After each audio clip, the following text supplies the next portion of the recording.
One of these lights is not like the other.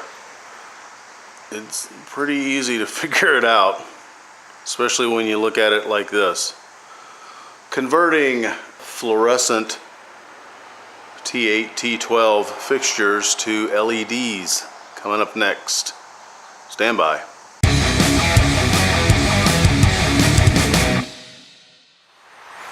Hey everybody, welcome back to RATTLECAN Guitar Restorations. I am James, and it is a flipping gorgeous day in Ohio. I don't expect this to last for too much longer because it's just kind of the way Ohio is. We're gonna mosey on into the shop here, and as I alluded to, one of these lights is different. As you can tell, the closest one on the left-hand side, I have already done the conversion on that. It is pretty darn simple, at least for my lights wired up in the configuration that they're wired to. So I'm gonna show you what I did. I'm gonna show you the bulbs and all of that. And I'm going to preface this with this statement. Electricity will freaking kill you. If you do not know what you are doing, if you are not comfortable with working around electricity, find someone who is and learn from them. If you have to, pay someone to educate you, because electricity is no joke, and it's hard enough to get YouTube subscribers without you guys killing yourselves off. So be safe. All right, let's talk about what we have, and then we'll talk about what we're trying to achieve. These are pretty standard 4-bulb ceiling mounted shop lights, office lights. You can find these, I mean, they're all over the world. These have a plastic diffuser plate so that the light that comes down from the light gets spread out. These particular lights are held on, the cover is held with a latch. There's 2 latches on the bottom. You simply slide those latches down and the cover opens up. What you see when you open the cover up is this. So we got 4 4-foot long bulbs. These particular bulbs run 40 watts a piece. The lumen output on those is rated at 2500-ish. They are what's called a warm daylight, which means it's going to be more towards the yellowish end of light. So there is a middle cover there. We're going to take that off in just a second. And inside of there is what's known as a ballast. And we are going to bypass that ballast. There are LED replacement tubes that you can just plug into a fluorescent light and you don't have to do anything. It uses the old ballast. The problem is the older ballasts get, the less efficient they are.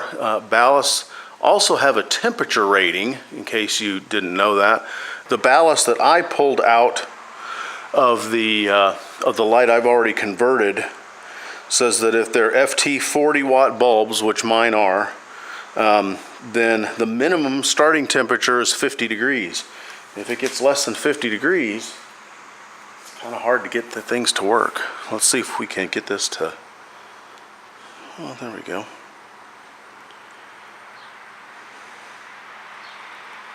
So this is the ballast that we're going to bypass. We're not bypassing it, we're just pulling the whole thing out because no sense in having it up there. So let me get the cover off and we'll take a look, see what there is. Now before you go monkeying around too much, make sure that your power is off. I turn my power off at the switch, I turn my power off at the breaker, and I make sure and I test my electrical wires with the snoo just to make sure that I'm not going to get electrocuted. This is that cover that we just took off, and you will notice over the area where the ballast was, that ballast gets warm. That that light was probably on for 20 minutes or so, the ballast is going to be warm. So just take note. So here are the replacement bulbs that we are using. You should call them tubes because they're not really bulbs. Anyways, these are listed at 24 watts, so there's a little less power consumption. They're listed at 3,000 lumens. I've ordered mine at 5,000 Kelvin, which is going to put it more towards the brighter white, the daylight end, than the ones that we currently have. These particular tubes have a double row of LEDs, and in fact there's 192 LEDs in each one of these tubes. But there is something that you need to think about before you, maybe not before you do this, but it's just something you need to be aware of. Let's go to the whiteboard. So, not being an artist, I'll try to make this as painless as I can. This is a side view of your light fixture. In here is where your ballast used to be, but now we don't have a ballast there anymore. So now, currently you have 4 fluorescent lights in here. And the thing about a fluorescent light is the whole thing gives off light. So you're giving off light like this, but you're also giving off light like this.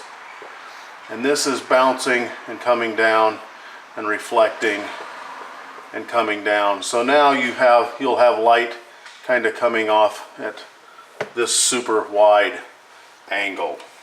The downside of LED tubes is they are much more directional, because you will have an LED tube like this, but here's the circuit board that the LEDs are mounted to. This part here is like an aluminum shield, and so your lights are here, and you're going to get much more of a light pattern like this. It doesn't matter how reflective this is, because there's no light going above here. So there's a really good chance, if your lights are spread out pretty far, you're going to get light pockets. I don't know if that's going to happen in here or not. Another advantage of having a tall ceiling is that gives it more area to kind of spread out. We're just going to have to see. I know that in the garage, where we have two bulb fixtures, and in a basement room in our basement where we also have two bulb fixtures, the corners are dark, the edges of the ceiling are dark. We'll see how this is. So here we are. Let's see if we can just get a better example of this. Here is the fluorescent tube. It gives it off all around this tube. This, you can see on the back, there's this big aluminum piece that actually covers up about half of this tube. So with your light emitting diodes mounted here, you're only getting light going this direction.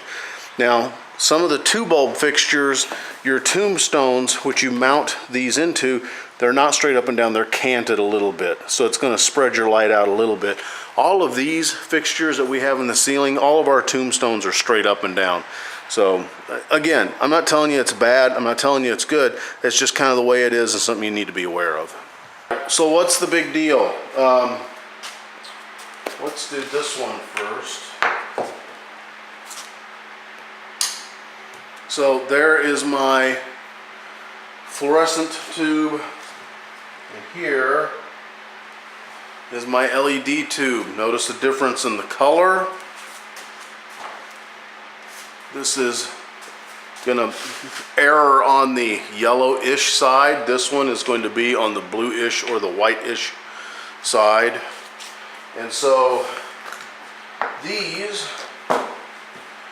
are in the same identical holder. I've purchased these. These are the cheapest holders that you can get. I paid just a hair over $10 a piece for these.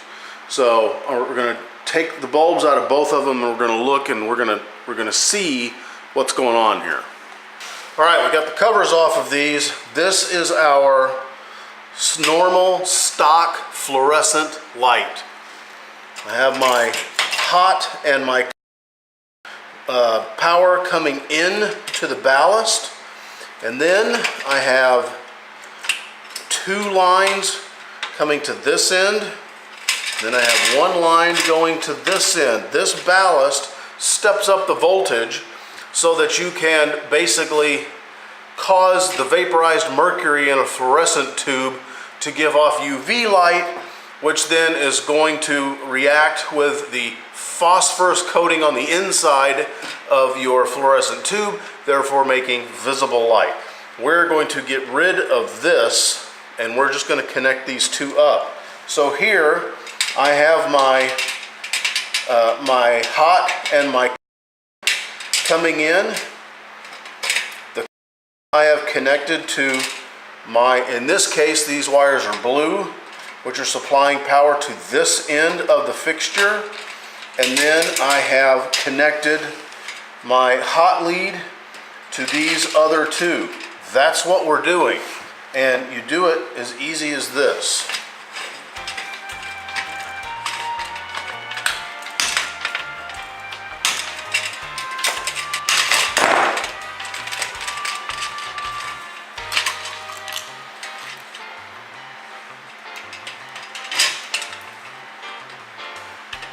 If you are unfamiliar or uncomfortable with electrical wiring, find a buddy.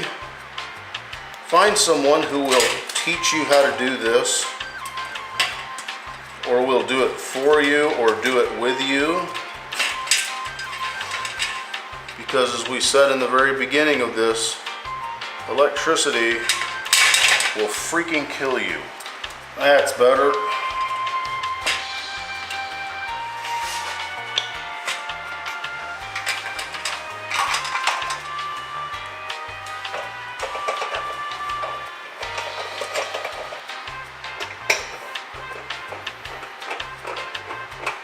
Now on these little cheapy ones, you have to pull your tombstones out until they snap into place.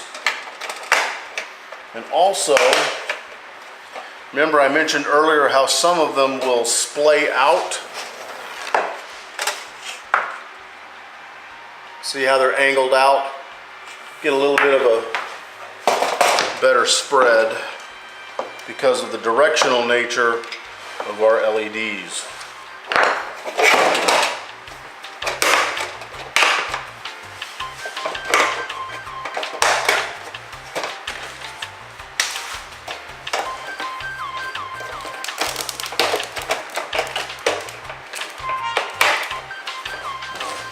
All right, moment of truth.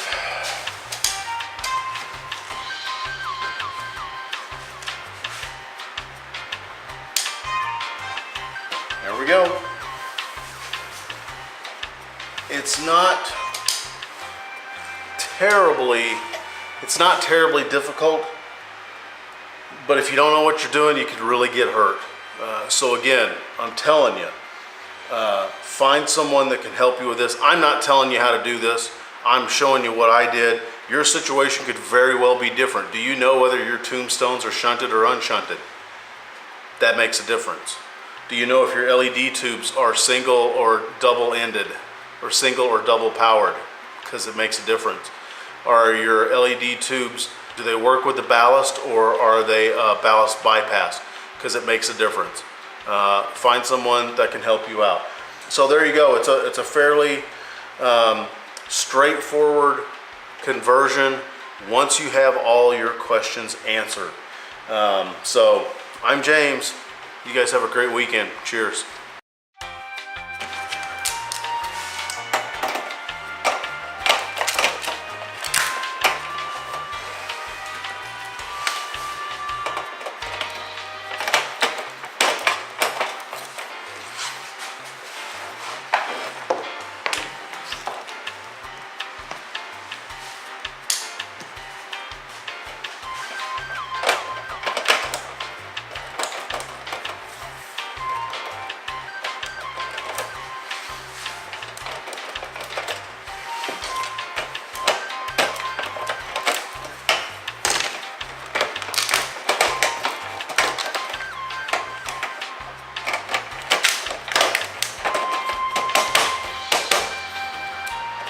Looks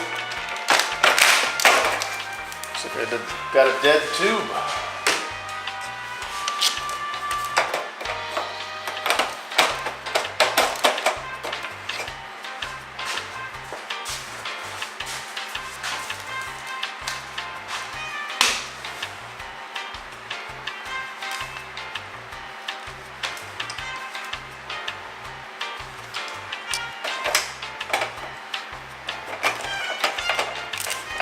Yep, dead tube. All right. Hey, if you like this episode of RATTLECAN Guitar Restorations, you might want to check this video out as well. Be sure to subscribe to us on YouTube, and if you'd like to help the channel grow, consider stepping over to our Patreon page and giving that a look. Y'all have a good weekend. Cheers.